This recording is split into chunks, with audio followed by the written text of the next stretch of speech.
The year was 1984. You likely had one of these, or at least begged your parents for one. Pound Puppies were more than just toys, they were a staple of the 80s.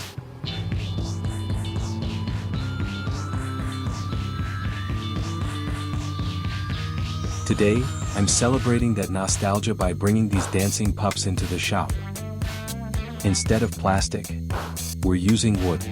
Watching the laser bring these familiar poses back to life is like watching a memory being etched in real time. It's not just about the final piece, it's about that specific, whimsical energy that made the 80s toy scene feel so special.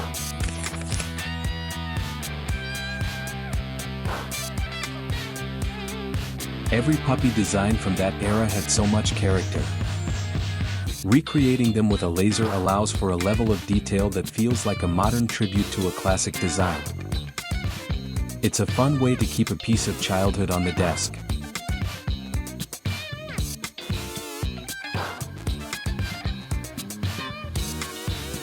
Do you still have your original Pound Puppy? Let me know in the comments. Don't forget to subscribe as we keep digging into the archives for more 80s and 90s remasters.